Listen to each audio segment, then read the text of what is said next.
এই 28তম সপ্তাহে গর্ভস্থ শিশুকে তিনি ঠিক কী কী ক্ষমতা প্রদান করেন। আজকের একটি নতুন ভিডিওতে আরও একবার আপনাদের সকলকে স্বাগত জানাই। আশা করি সকলেই খুব ভালো আছেন।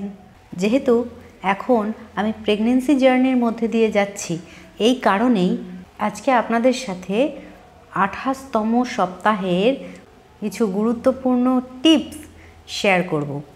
আর বলতে গেলে আমাদের জন্মের আগেই স্বয়ং সৃষ্টিকর্তা আমাদের আহারের বন্দোবস্তও কিন্তু করে রাখেন। আর এই 28তম সপ্তাহে গর্ভস্থ শিশুকে তিনি ঠিক কী কী ক্ষমতা প্রদান করেন বা এই 28তম সপ্তাহে গর্ভের শিশুর কি কি পরিবর্তন আসে, কতটা ডেভেলপ হয়, সব কিছু আজকে এই ভিডিওর মাধ্যমে শেয়ার করব। 28তম সপ্তাহে সৃষ্টিকর্তা গর্ভের শিশুর পরিমাপ বা আয়তন একটি মিষ্টি কুমড়ার সমান করে থাকেন। পরিমাপের হিসাবে বলতে গেলে 14.8 ইঞ্চি বা 37.6 সেন্টিমিটার প্রায়, আর ওজন প্রায় 1 কেজির সমান হয়ে থাকে। এই 28তম সপ্তাহকে দিনে রূপান্তরিত করলে তা 196 দিনে দাঁড়ায়, আর মাসে হিসাব করলে তা 6 মাস পূর্ণ হয়ে 16 দিন হিসেবে দাঁড়ায়। অর্থাৎ এতগুলো দিন ধরে সর্বশক্তিমান সৃষ্টিকর্তা শিশুর খেয়াল রাখেন এবং মা ও শিশুকে রক্ষাও করেন। সোজা ভাষায় বলতে গেলে এই 7 মাস ধরে গর্ভের শিশুকে সৃষ্টিকর্তা রক্ষা করছেন। এই 28তম সপ্তাহে জরায়ুর পরিমাপ অনেকটা পরিমাণ বৃদ্ধি পায় বলে মায়ের ফুসফুসে চাপ সৃষ্টি হয়, ফলে অনেক সময় মায়ের নিঃশ্বাস নিতেও অসুবিধা হয়। তবে চিন্তা করবেন না, দয়াময় প্রভু এক নারীকে অনেক ক্ষমতা, অনেক শক্তিশালী করে পৃথিবীতে পাঠান, যাতে সে প্রভুর আশীর্বাদে সমস্ত রকম দুঃখ কষ্ট সহ্য করে নিতে পারে। কারণ সব রকম যন্ত্রণা সহ্য করার মতন ক্ষমতা তিনিই প্রদান করেন। আর যে মেয়েটি ছোট্টবেলায় একটি পিঁপড়ে কামড়ালে অঝরে কেঁদে ভাসাতো, ভগবানের শক্তিতে প্রভুর ইচ্ছায় সেও যখন মা হয়, তখন সেও সমস্ত দুঃখ কষ্টগুলো, যন্ত্রণাগুলোকে হাসি মুখে সহ্য করে নিতে পারে। এটা প্রভুর কৃপা ছাড়া আর কীই বা হতে পারে বলুন তো। এই 28তম সপ্তাহেই মায়ের শরীরে আগের তুলনায় ব্যথা বেদনা এবং অস্বস্তি বাড়তে দেখা যায়। বিজ্ঞানের ভাষায় বলা হয় হরমোনের তারতম্যের জন্য এমনটা হয়ে থাকে। কোনো কোনো সময় ব্যথার পরিমাণ এতটাও হয় যে রাতে ঠিক মতন ঘুম হয় না। এই সময় ডাক্তারবাবুগণ ব্যথা কমানোর মতো কোনো রকম ওষুধ খেতে না করেন, এতে বাচ্চার ক্ষতি হতে পারে। কিন্তু ঈশ্বর সব কষ্ট সহ্য করার মতন ক্ষমতা মাকে প্রদান করেন। এই সময় বলা হয়ে থাকে হালকা পরিমাণ খাবার এবং পর্যাপ্ত পরিমাণ জল খাওয়ার জন্য।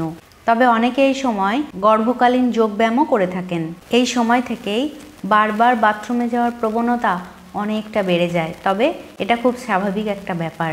এই 28তম সপ্তাহে মায়ের শারীরিক ওজন প্রায় 8 থেকে 15 কেজি পর্যন্ত বাড়তে পারে, তবে কিছুটা কম বেশি হতেই পারে। আর ঈশ্বরের কৃপায় কেউ যদি যমজ সন্তান বহন করেন, তাহলে তার ওজন 14 থেকে 22 কেজি পর্যন্ত বাড়তে পারে। এই সময় থেকেই প্রতি সপ্তাহে 1 থেকে 1.5 কেজি ওজন বৃদ্ধি পায়। সবই সৃষ্টিকর্তার লীলা। তিনি আমাদের জন্মের আগের থেকেই আমাদের জন্য ভেবে রাখেন। এই 28তম সপ্তাহে গর্ভস্থ শিশুর ফুসফুস যথেষ্ট পরিপক্ক হয়ে ওঠে। আগের তুলনায় শিশুর ত্বক আরও মসৃণ হতে শুরু করে। এই 28তম সপ্তাহে গর্ভের শিশুর জন্য কী কী ভেবে রাখতে হবে আমরা এক নজরে জেনে নেব। গর্ভস্থ শিশু জন্মের জন্য প্রস্তুত হচ্ছে, তাই অভিভাবকগণের অবশ্যই উচিত প্রসব কোথায় হবে সে বিষয়ে ভেবে রাখা, ডাক্তারবাবুদের সাথে পরামর্শ করে রাখা এবং কোন হসপিটাল বা নার্সিং হোমে হবে সেই দূরত্ব অনুযায়ী গাড়ির ব্যবস্থা করে রাখা। যদি শারীরিক অবস্থার কারণে কোনো মায়ের রক্তের প্রয়োজন হয়, তাহলে সেই রক্তের ব্যবস্থাও এখন থেকে করে রাখতে হয়। আর না হলে সেই রক্ত যিনি দান করবেন তেমন কাউকেও আগের থেকেই জানিয়ে রাখতে হয়। আর এই সময় শরীরের ক্লান্তি, দুর্বলতা সবটাই হয়, কিন্তু কখনো কোনো কারণবশত দুশ্চিন্তা একদমই করবেন না। সবসময় হাসি খুশিতে থাকতে হবে, কারণ সবসময় এটা মনে রাখবেন পরিস্থিতি যেমনই হোক না কেন, সৃষ্টিকর্তা যাকে পৃথিবীতে পাঠিয়েছেন তিনি নিজেই তাকে রক্ষা করেন।